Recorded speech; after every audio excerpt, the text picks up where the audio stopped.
kind of how this is going to go. So as soon as you're ready, we'll have Coach Nash step up to the podium. And Dave, if you just want to give a brief statement about your thoughts on the men's and women's teams, and we'll take questions. So.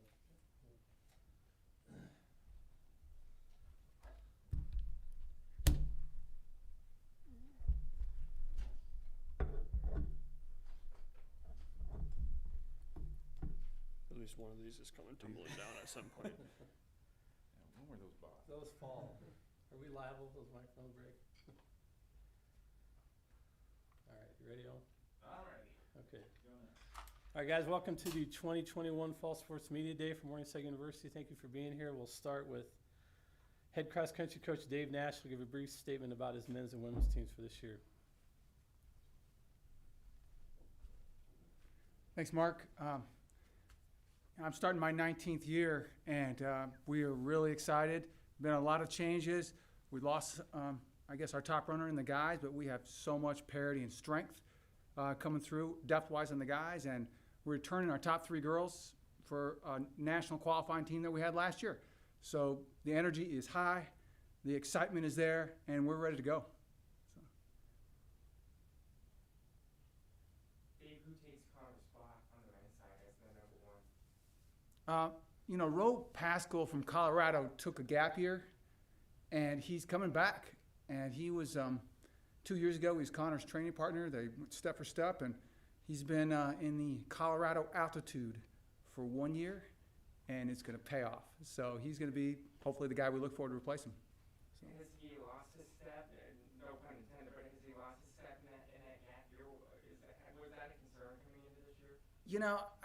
He's really, again, he was at Adams State a few years ago, and they had him do 100-plus miles a week, and his body was just so banged up. So when he came here and we got him down to 60 miles a week at the most, maybe 70, it was just like a refreshing thing for him. So we've cross-trained a lot. He's done a lot of biking, and I just think his legs are going to be vibrant, and it's going to be great. So. How have the guys embraced him? Actually, they haven't seen him for a year, but they're talking about him, and they're welcoming him, and they're just excited to have him come back. He should be back any day now. So it's like the buzz. It's the energy with Ro coming back. So. Seems like with running sports, Dordt has really separated himself as far as being, really a dominant team within the conference. How do you prevent Dordt from really separating themselves too much from the pack and being able to keep up with them as far as either recruiting or talent, GPAC championships, that kind of thing? Yeah, Dort's been the last 5 years or so, they've just, even more than that for the girls, they've just been, the goal to push toward, and they do a great job in recruiting high character people. But I think our girls have battled really well with them, and some of our top end guys have too. They just have so much depth. But and that's the fun of it. That's the vision of it, is just to continue to push and climb and fight till the end, But those guys are some of our closest friends also in the conference, and so it's fun to battle with those people you respect. So. The 3 girls coming back, Joe and Christine? Yes. Those 3. What do you need them to do to kind of build off the momentum they Yeah. created last year, especially with Christine? Right. Well, I guess starting with Emily Funderman, there's not too many people around that are doing 6 years in college anymore, and she changed her major, went into nursing. And a lot of people think, I'm getting tired of this.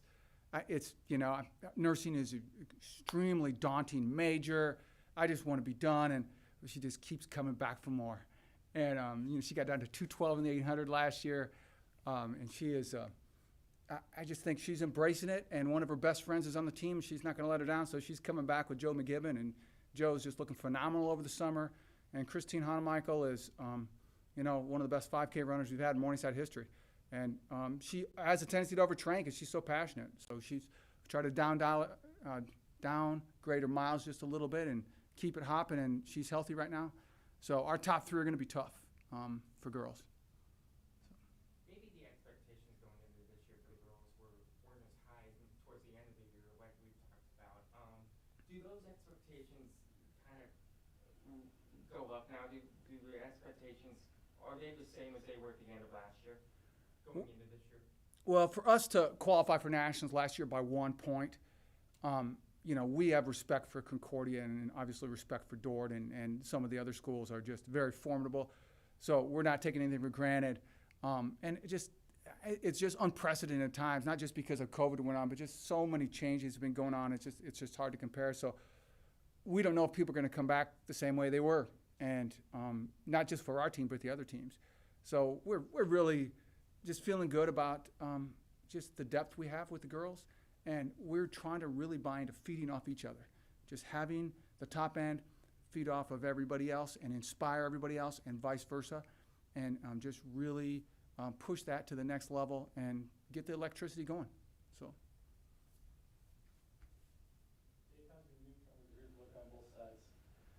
Yeah, you know, we're real excited. We've got a Division I transfer girl coming in from UNO, Taylor Spore. She's part of multiple state championships teams from Logan Magnolia. And, you know, she got a little banged up going through UNO, so she really never got a indoor or outdoor full season, but very formidable in cross country. And she's healthy, you know, maybe not conditioned yet, but healthy. I think that's going to add maybe a surprise element that not a lot of people are talking about right now, but she's very excited, and she's bringing another one of her hometown gals with her. They're going to be roommates. She's going to be one of our top runners, and so the incoming group for girls is exciting. And for guys, we don't have a lot of superstars, but they've worked really hard this summer, and they're battling with guys like Zach Ambrose, who's one of the guys that has a chance to go to nationals, and they're battling hard, and you know, we have optional practices all summer. They're showing up to almost every one of them. So that's a really good sign for what's going on right now. When you look at the conference, what do you see on both sides? Yeah, Mark, I think Dordt will be the favorite again. And Doane is tough on the guys' side, and Concordia, you know, they just have a really good line of you know, schools that feed into their system just like Dordt does, and so those will be the schools to beat.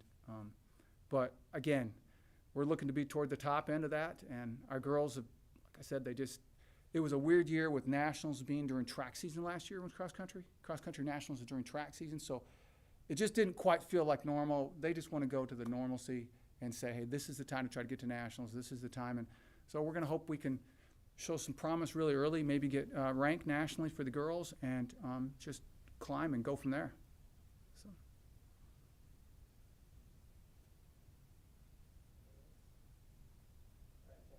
Thanks, guys.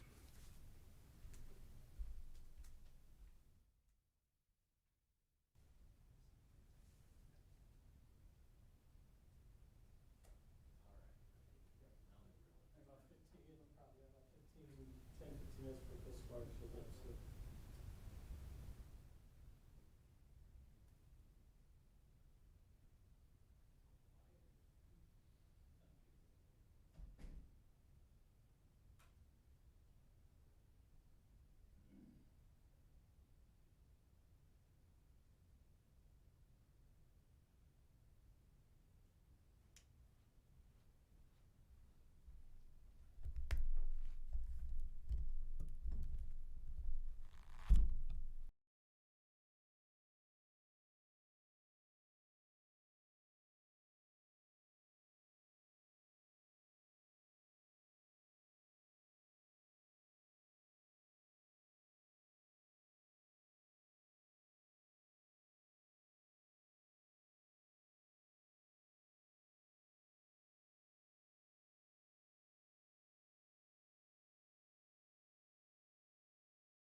about how things are going so far in the preseason.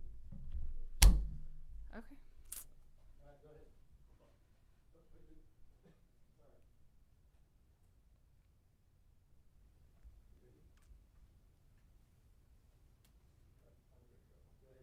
Okay.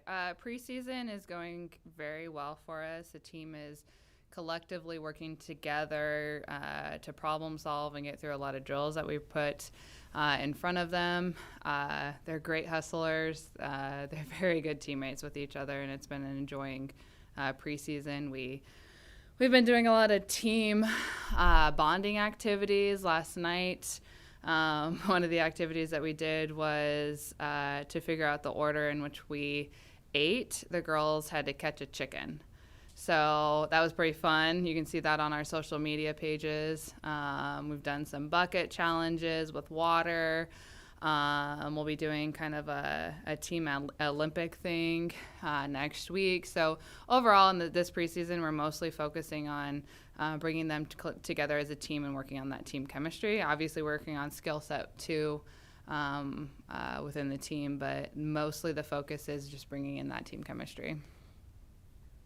Jessica, I remember last year, one of the issues that came up was their, gosh, I had the word, I just lost it. Oh my gosh, this is very. You want me to step in for a bit? Yeah, go ahead, step in. Coach, I was just gonna ask, I know when I was looking at the players that were available today, there were some names that I was like, well, I haven't said these names a lot. Does it feel like this year's roster is maybe either fresh or new, or there's some players, this is kind of a new look team compared to the last few years? Yeah, I mean, I really like that word fresh. I mean, that's definitely the way that I would describe this team. We're fresh. We have about half of our team are returners, and they've been doing a really good job of getting things set culturally for our team with what time to be there, or what to expect on hustle balls, or how to communicate with each other through the problems, or help each other through particular drills. So this will be different than last year. We did obviously have a lot of core players return last year. It's already significantly different not having COVID protocols right now, and I've seen the girls throughout the summer, same with my assistant, and the girls have seen each other throughout the summer. Last year, I think I met with the girls twice for 15 minutes since I was hired in February, and then I didn't see them until August. So already things are a lot smoother than last year just because of the lack of COVID issues. When you say different, I assume you mean good too. Oh, yeah, absolutely. I mean, we can see their faces when we do team meetings, and I can see their reactions, and I can gauge whether or not they're grabbing the concepts that we're putting out in front of them. When we had to wear masks, it was very difficult to try and gauge whether or not they could understand fully what we were putting out in front of them. So, and just even, watching each other's facial expressions and stuff like that. So it's helped tremendously not to have to wear the masks. The word was conditioning. Yes. Last year, conditioning was an issue. Do you feel that that's less of an issue in this season? Yeah, it's not nearly as bad as it was last year, which you cannot blame the girls last year. I mean, not knowing how to, get in the gym and not be able to get in the gym and all that type of stuff last year. This year, girls have come in. We're definitely out of shape, but that's because we do have some out of shape injuries, the way that I would constitute them, meaning soreness or back injuries, or muscles haven't been worked in 3 months, 4 months, and so we do have some of those injuries that are happening right now, but they're working really well with the athletic training staff to fix those. But yeah, the conditioning isn't nearly as an issue as it was last year. With having the national tournament in the spring, did that kind of change the way you guys went about the off season, or how you've been planning for this year, just having that really a little bit quicker of a turn? Yeah, the only thing that probably was a little bit different is we didn't necessarily encourage our returning players so much to come and do stuff during the summer. We felt that they had played literally for 9 months basically straight being competitive, and I and my assistant really felt that they needed that time away and the break away so that they were motivated when they came in during preseason.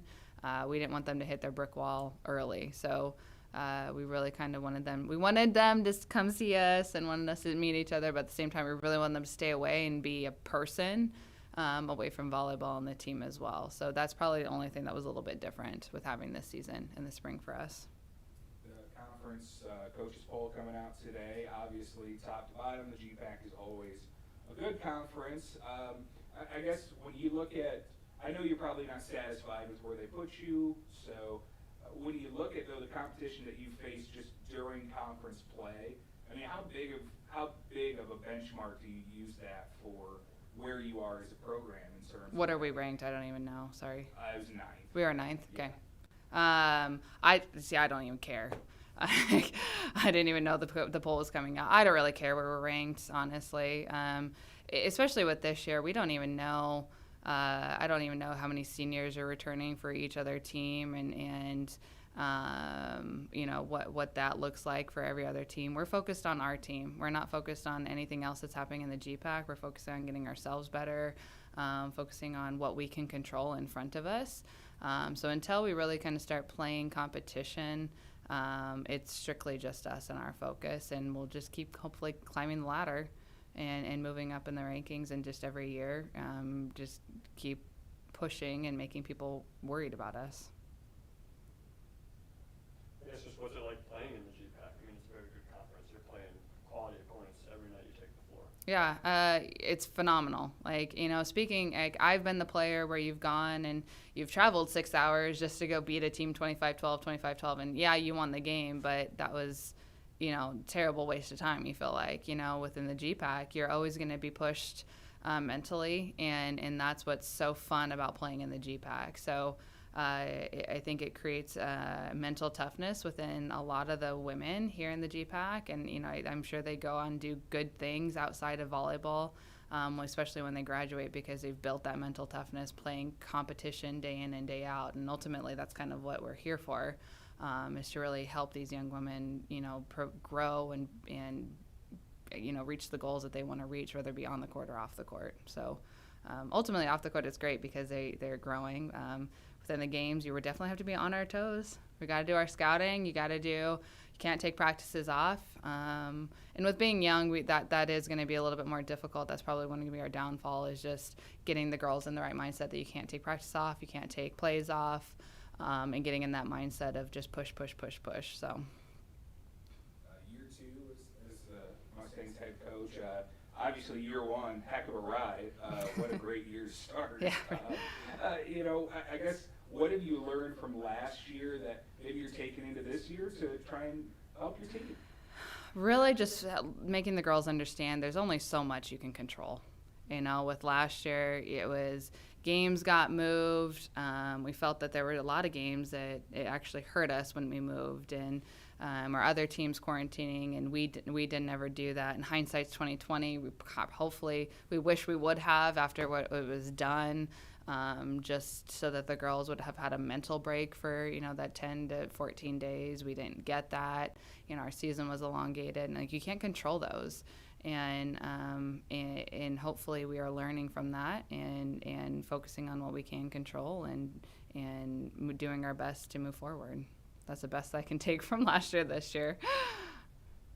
On the floor with these fresh girls, like going alluded to, what is their best skill set on the floor? What are you most looking forward to seeing, and where do they need to improve on the floor?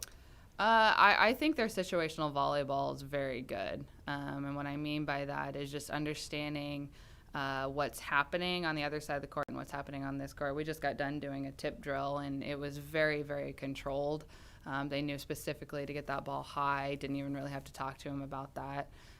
So it's not really like teaching a whole lot. It's more of getting them to be disciplined and focusing on the little details to make themselves a little bit more crisp in their ball control. So it's been fun watching them compete and communicate. It gets them probably 1 or 2 times to figure out a drill, and they've completed it, and then they move on. So they're very much feisty. They're competitors, and it's going to be very good for our team.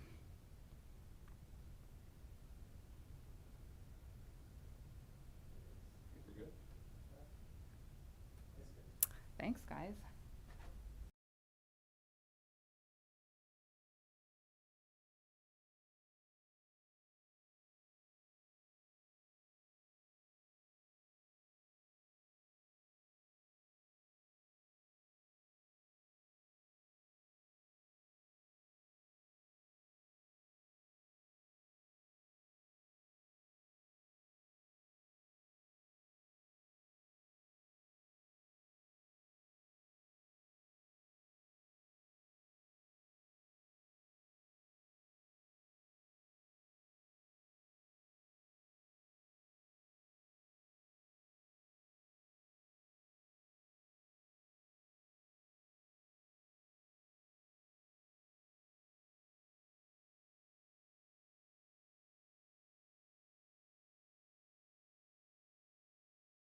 I just found out who the soccer players in tennis will be. It'll be Victor Becker and Noah Anizer? Noah Anizer on the men's side, and Jill Hellerforth and Mackenzie Holman on the women's. So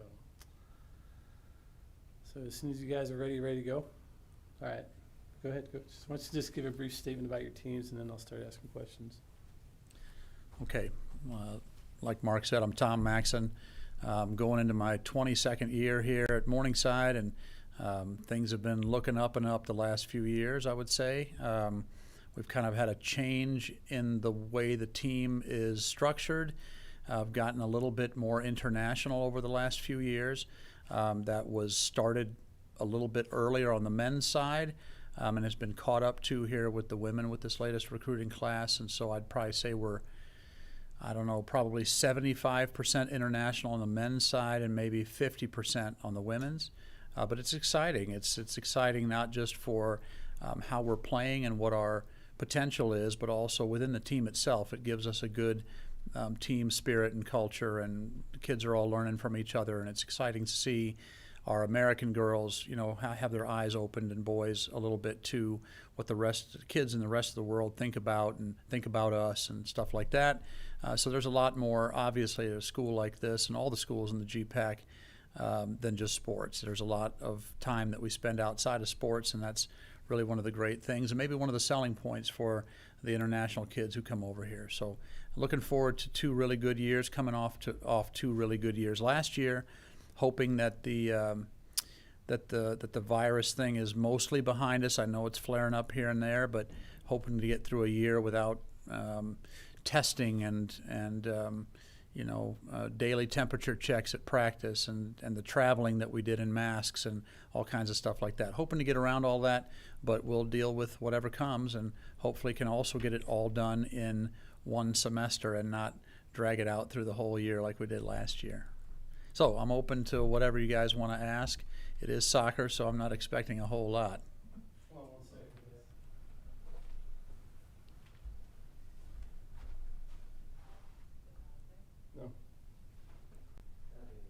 No. Oh, phone? Is it a phone? Yeah. This one? It was underneath right here. Underneath, okay. All right. All right. You can cut most of the interview except for that phone part right there.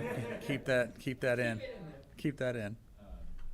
Coach, what are some either advantages or disadvantages to having such a short off-season, something that you're not used to? Probably an advantage mostly is that we come back a little bit more connected to last season. It wasn't 6 months ago, 8 months ago, or whatever. Soccer tends to be that way only here. In the rest of the world, they play year-round, and they only have very short off seasons. In the summer, only like a month or less, and in the winter, even less than that. So our international kids especially are just not very happy with the way soccer goes here, and that we've got to spend 8 months spinning our wheels and working out inside and playing indoor, and then getting out in the spring and just kicking around for the heck of it. We don't have a real game on the weekends, so it's tough. But at the same time, it's really draining on a student as well. So we have come to teach them over the years that you have a lot of things to accomplish here academically, and if you're playing soccer all the time, you're on the road and you're doing all these crazy things, traveling and all, or really working at it, 7 days a week is what we're doing right now, 2 times a day plus meetings. It's just draining. So I think there are some advantages and disadvantages. I think the great thing about coming back to a year, whether we're coming off of last spring or last fall, is that everyone's always super excited. And that's just sports in general, right? That's why we all love sports, is our favorite teams have a chance. Even if we like some bad baseball team, we have a chance until 3 weeks later, and then we're out. So in sports in general, no matter what you did last year, I think everyone has hope. Everyone has a high spirit. Everyone's ready to go. Everyone's ready to show what they can do. And so there's a lot of high spirits right now in practice every day. There's a lot of bodies. We have big rosters, like almost every team on this campus. I'm sure you'll hear the same from football. I'm sure you just heard the same from volleyball. There's a lot of kids, so there's a lot of sorting and a lot of heartache and a lot of anxiety for people who want to get their positions and their spots and their role again for the year. How much of a sour taste is in the mouth of the guys? Well, VCU Yeah, again, none on that end. I mean, the BCU was the better team in that game, and we've gotten the upper hand on them most of the time. And so they were primed and ready, and I think they were mentally ready to go, and they showed us what that can be, the difference in. You know, we've almost always gotten them in the biggest games until this last one, and I think they just wanted it more than we did. Maybe our guys wouldn't admit that before the game, but I think as we've processed this, they can admit it. They're a good, Briarcliff's a good team. They've come together with a good group. They're keeping all their old dudes as graduate students now, and so they're going to be a very, very solid team. But not a sour taste at all. I think in many ways, it's a better motivator than winning it, right? Because when you don't win it, in almost every sport and in every league, you're much more fired up to come back, and it's easier to motivate the college kids on let's achieve something than let's defend something. You know, it's amazing what our football team has done to be as good as they have been every year in the GPAC and in the NAIA in general, the basketball teams and teams like that. We're a very good team. We've won the conference 2 years in a row now, but we've got to actually establish ourselves more as the football and basketball teams have done. So no sour taste. It might be even in many ways a positive. After a weird national tournament, do you guys look forward to hopefully getting back to more of a normal, traditional setting as opposed to the pods last year? I kind of liked the pods last year better than the year before, and I know basketball did the pods this year as well. The pods 2 years ago were 3-team pods, so we were not the top seed at our site, and we played a game and won that, and had to come back the very next day and beat the high and play the highest seed, who not only didn't play but also watched us play the day before. So it was almost I think across the board, very few of the lower 2-seeded teams came out of that bracket. This year it was much more fair. We were higher seeded this year. We played a very good MAC-U team. Unfortunately, us and MAC-U were the two best teams there. They went on to beat the other team that won the other game. We lost in penalty kicks. We were up in the second half. They equalized with just 1:20 left, and we had to go to penalty kicks and lost there. But that's what sports is, right? So I don't really care what kind of format it is. Our goal, regardless of the pods or the play-ins or whatever, is to get to the final site. We just spent some time talking about we're a really good team, but we're not a great team yet. And I think to get there, we need to be in that kind of conversation year in and year out. And I think we're on the verge of that. We got ranked as high as 10th this year, but we ended up the year at 23rd because we kind of fizzled in the spring. And to be honest, because of the year, and every team has this excuse, we were a different team in the spring than we were in the fall. We had less depth. We had some injuries. We had a couple losses here and there of kids who went home or whatever, and that didn't decimate us, but it definitely made us thinner, and we noticed that as we went into the tournament, especially the tough GPAC tournament, and then go to the national tournament right after that. It was a little tough, but the format doesn't matter. Our goal is the final site, and we'll see from there. I mean, the final site team's goal is to win it all, right? So, I mean, every team's kind of in that little scale somewhere, up or down. Talk a little bit about your win. A lot of new faces compared to last year. We had 2 really big recruiting classes, so we're bringing in about a half of a new team, so 22 new women. 27 new men. On the women's side, we finished second, but we had 10 seniors last year. We lost 9 of them in the second semester. They were all nursing seniors with their NCLEX exams and all these big things coming up, and I didn't have it in me to tell them they really needed to play. And when they all expressed concerns, I was all for them really concentrating on their lives after college. They hadn't calculated with the fact that they might need to play in the second semester. So we were even more than the men. We were a much, much different team. We lost the Defensive Player of the Year, Peyton Harmon. We lost 3 other all-conference players and several other solid role players on that team of 9 seniors. We kept Alex Homan, who was solid for us in the goal all year.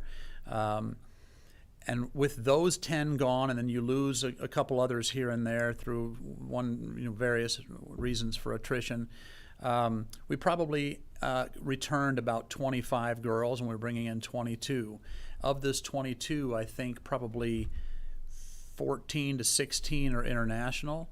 We have a couple really good local girls too, 2 from Heelan, 1 from East. So we have 1 from North and 1 from North. I think the West kid is on the boys' side. So we have a really, really good group, and I think we're returning more or less 5 starters from the spring. Maybe more if you count some girls who started some games, but the spring was kind of a young version of what we were in the fall.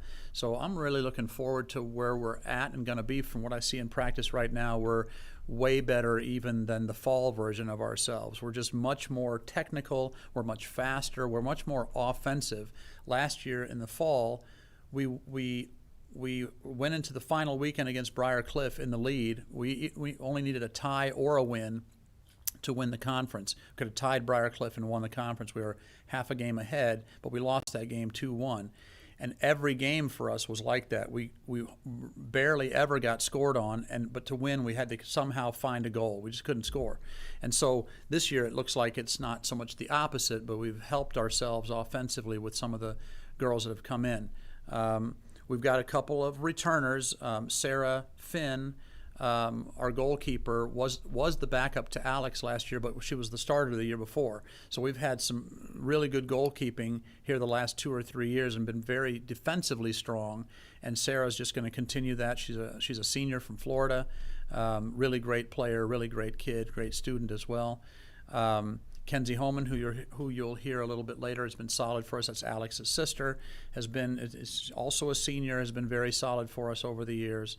Logan Abernathy, an all-conference player, returns. We got a new Danish girl in the spring last year who played with us already, Freya Rasmussen, who's back and is a really, really good player. And then we add a whole bunch of freshmen on top of several other freshmen last year who played a bunch in the spring.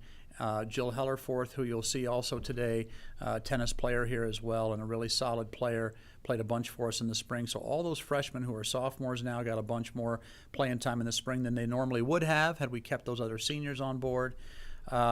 So I think, it's going well. I think it will go well. We have a lot of competition for positions, a lot of depth across the board. So I think we'll avoid a lot of what we did last year with lack of depth in the spring and some just thinning of the rosters on both sides. I'm really excited about where the women are.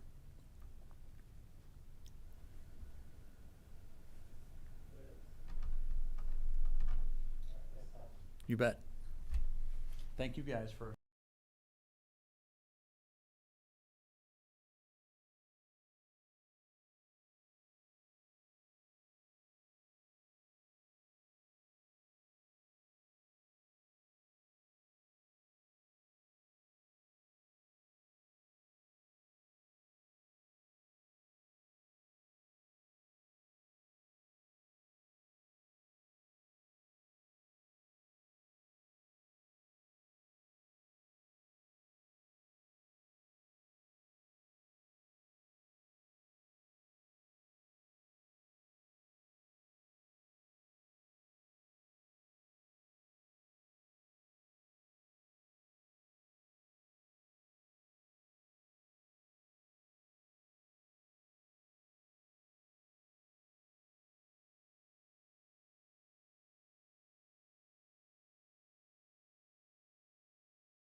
Head football coach Steve Ryan. And Coach, you just want to give a brief statement about the team so far. Go ahead. Oh, go ahead. No, you're you're talking. no. It's all you, Coach. Okay, now, why are they so, it's like, I felt him at church with Owen Sebring, he's like in the back row.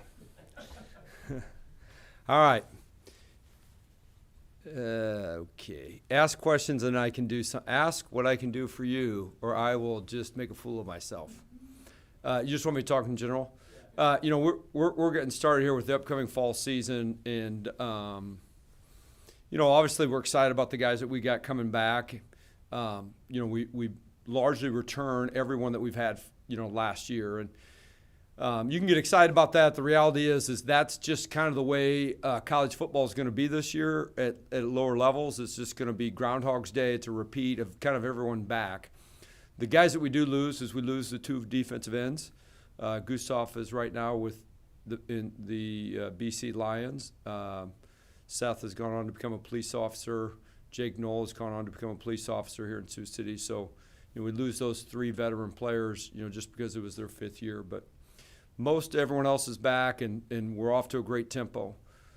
Without question, you know, last year's season didn't end the way we want. And there's a lot that you can look back, you know, that's positive and that we can build on, and the things that we can do going forward. But hopefully our guys can come back with a sense of intensity of wanting to do more than what they did last year.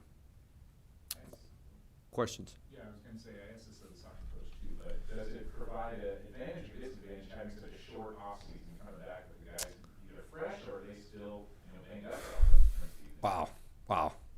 He leads off with, I'm going to ask you the same question I asked the soccer coach. Like, okay. The real So reason I was here was for soccer. for soccer, you're just kind of the fill-in at the end. We answered everything as we needed to with soccer, and now it's your turn. Yeah, I think that's, I think what you're saying is really kind of interesting. And, you know, we had that long year last year, and in all honesty, I enjoyed it. I mean, it's like, man, this is my favorite part of the job, is actually coaching and playing games, and we're doing it year round. I would say right now, I don't necessarily think it's been an advantage per se. I do think our guys, you know, knowledge-wise and just, you know, skill memory are maybe ahead of where they normally were. But there is something in terms of a game like football that's as physical as it is, just having off-season conditioning and training. And it was really kind of shortened by the spring and just kind of giving them time off. So we'll see how it all plays out over a length of time. But kind of like ABC, always falling down. We'll just see how that all works out. So, all right, great. Next question, and I'm going to get serious. Right, questions are over as I get serious. Jake, think of a question. Joey's coming back. It'll be his third year under center. You know, what kind of growth have you seen? Because it's just natural to assume his progression as a leader is only going to get better. He's only had good reviews on that so far. Yeah, I think Joey had a great offseason. I think Joey came back strong. You know, he's been a 2-year starter for us. He's also coming off the only loss of his career here at Morningside College, which, you know, the reality is you learn a lot out of a loss, though you don't ever want that to happen. And so I'm seeing just some growth out of Joey right now. He's really stepping up as a leader and the maturity, and I'm expecting an exciting year from him. One of the things he has coming back is just reading AJ and their maturity as wide receivers and their leadership and what they're able to bring. But, you know, Sione, Jack, Jake, Zach Norton, Schwaggart, all those guys here in the early going have shown that they've made some great strides. And that goes back to, I think, playing the spring, and that standpoint, it's been a real positive for him. Having Anthony Sims step up the way he did in the postseason in the spring, he's going to take over that lead back role this year. What's the depth looking like behind him, and what have you seen as far as what Anthony's brought to the table here as he preps for a full starting role? Right. So obviously somebody else is going to need to step up, and Matt Strecker stepped in last year and did well. Anthony now is kind of, you know, he's the alpha now. He's got to be the starter, and He slimmed down this offseason. I think he's had his best offseason he's ever had. And a lot of times guys do that, and that's what you want when they see him moving that role. So I think we're going to see great things out of Anthony. We do need somebody that's going to have to come in and play for us. I like, Kobe Noble from up north here. He's coming as a freshman, looking good. Ryan Cole had a great high school career at St. Ansgar, and then we got a young man, Mike Miner, that's coming in. It's been away from football for a couple years. So one of those three is going to have to step up and play for us. You mentioned how many guys are coming back to this year's roster. Did a lot of guys just decide to come back because of the way last season ended, they wanted to end on a better note than losing in the semifinals, or was the plan already to have all those guys coming back this year? All those guys were kind of planning on coming back, and it'll be interesting when all the teams show up how things actually fit out. But I think for a team like ours, and probably the same for Northwestern and Dordt, it's a pretty easy sell. Like, hey, we're playing all spring. You're going to be playing anyways. You got 2 months off in the summer. What the heck? Why don't you come back and play another year? I think that's a lot easier than if you've ended up in November and you're trying to sell, hey, 7 months of off season, play another year. So everyone was pretty much planning on coming back. The way things kind of laid out made it really easy for, like, in terms of just selling it like, hey, you just got to come, 2 months of off season and then be up and ready to go. And I think our guys are getting there and ready to go. Have things seemed a little bit more normal now that practice has started? Not many COVID protocols, anything like that? Are you happy that things are kind of returning back to normal? Yeah, I think, in our profession, it's no different than anyone else's profession. We all long for that elusive word now known as normalcy. And I think we're getting closer to that, and practices this fall have been much more closer to normal. They're still not there, but closer to the way they were, and it's been a grateful experience. Your roster is, just littered with a who's who of Morningside record holders and NAIA leaders from last year, which is really good for you coaching this year. But how do you manage now with all these guys coming back, these underclassmen who are stepping in and basically trying to let them know, like, I know maybe when we recruited you a couple of years ago, we were thinking so-and-so would be graduated and you might have a chance at an early role. You got to sit the pine a little bit longer here and, just wait for your turn. How do you manage that? Right. I think, what's happened in college sports where, everyone got a free year. Sometimes you look at the advantage it has for one young man, but you never quite see the disadvantage it might have for another young man or woman. And this year's freshman class and last year they're in a tough situation, and you got to go with the hand and that's been dealt you and the responsibilities that have been given to you. So yeah, I think that's been a tough situation. One of the things that we have is, by and large, most of the guys that come and play for us know that they've got to buy some time before they play. They choose because they want to play for championships, and so that's made it a little bit easier. And I've been very pleased. We've been able to keep our players around in the guys that we need in the regards we need it. So it's a tough situation. Your heart breaks a little bit, but you try to be about more than just playing time as a football program. And if you are, then people will stick around. Any guys on your roster who have taken advantage of the name, image, likeness deal? They're trying to.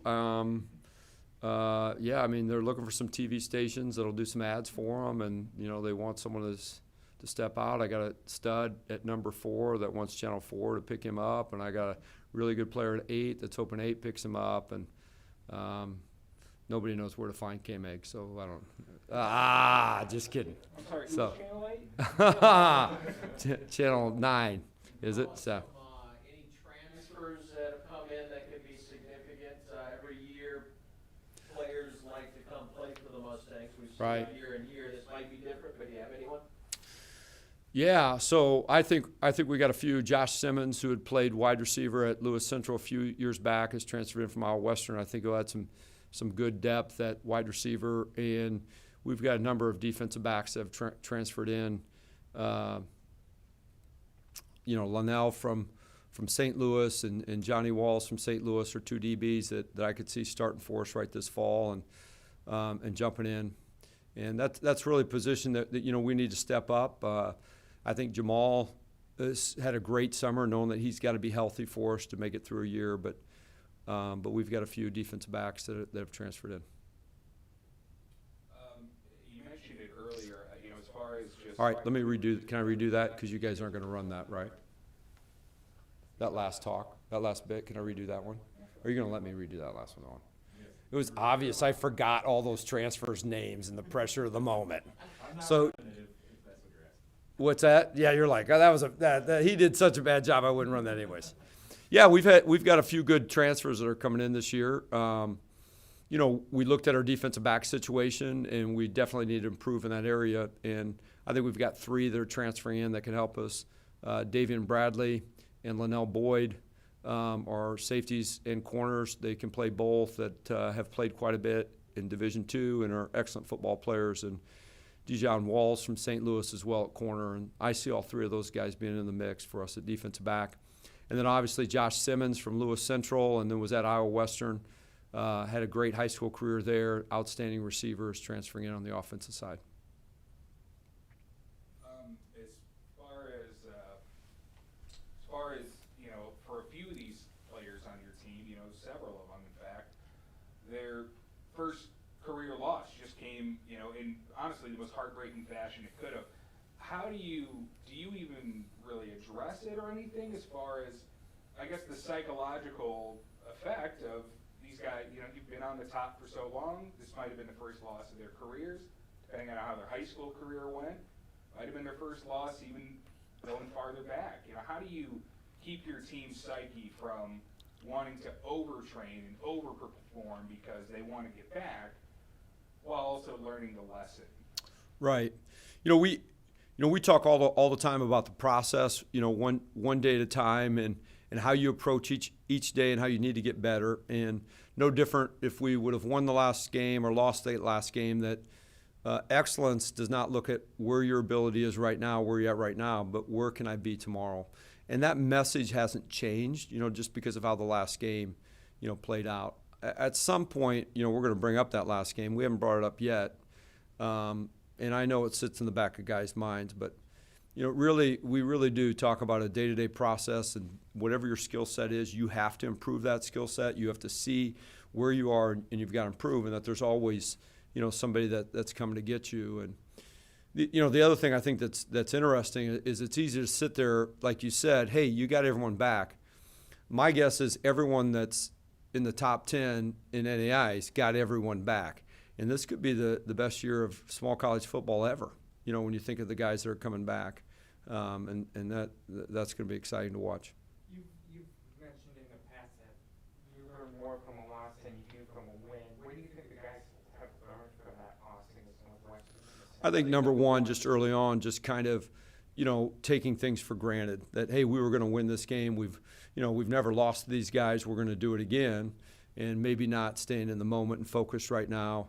And then, you know, we talk a lot of times about how inside of a game, 4 or 5 plays will decide a close game. And you can look back on that, and there's 4 or 5 plays, and in almost in every case, we did not execute, and we didn't execute the way we had talked about executing. We didn't execute the way we practiced executing, and how important it is that you stay focused in practice, that those things happen. And, you know, it's not that we lost that game, but even if you go back to, you know, 19, we didn't really have even any close games.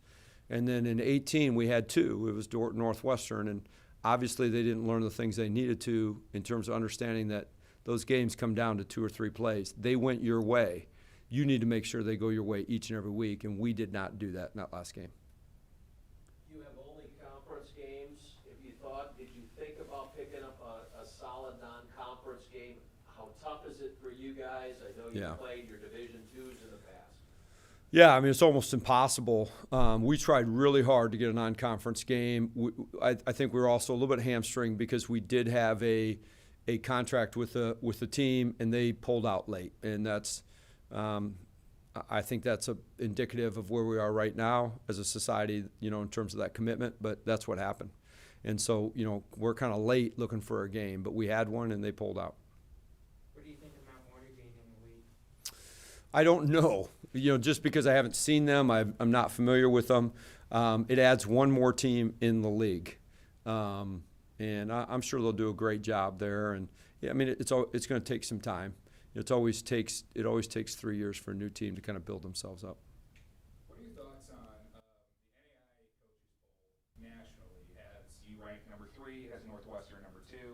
And then the coaches poll just came out in the GPAC yesterday, and you're ranked number 1, Northwestern number 2. Do you kind of feel like as the alpha dog in the conference of the last, good chunk of change, do you feel like the teams in the conference are just tougher to switch over to the thought of Northwestern, or do you really feel that you guys are still the top dog right now? Yeah, I think polls don't matter. So they don't matter in either regard. So what I'm saying is true for us, it's true for Northwestern. You go out and play a game every week, you win the game. You go out and play the game every week, you win the game. And then late in the year, we're going to play each other. And no matter where we're ranked, whatever team wins is going to be ranked above the other one. So the one thing that both of us have going, we're both sitting very good at 2 and 3. Lindsey Wilson was the national champion. Just like every year we won the national championship, we were ranked number 1 the next year. So, the national poll usually goes out exactly as it ended the year before. In small college, you're just not that aware of what's happening, 3 states away. And so until teams start playing games, that's just the way it's going to be. Look at the respect the GPAC gets. Obviously, 3 playoff teams last year. Dordt, yourself, and Northwestern all ranked again. Competition's king. How excited are you to have that kind of a tough slate, or does it keep you up a little bit more at night? You said you love the coaching part of it. I love the coaching part of it, and yeah, I mean it's kind of funny, but I remember we walked off that field back in August playing Northwestern and thinking, whew, I'm done with that kid forever, and then no, he never seems to go away. But that's just the nature of things, and they've got this. We've all got that same issue that guys are coming back. I think what you saw in the GPAC last year is you saw great quarterback play, especially inside those 3 teams, and I think that's a great advancement, in terms of where we are and what's being accomplished. And the GPAC's had an outstanding year. I think Dordt and Northwestern are outstanding football teams, both deserving of top 10 rankings. And my guess is they're going to come back that way. And I'm going to say this about, I don't know about Concordia, Doane, and there's been some shakeup, and we'll be seeing how it works. But I think Midland's a top 15, 10 team as well, and they've played that way. So the GPAC's become a very competitive conference.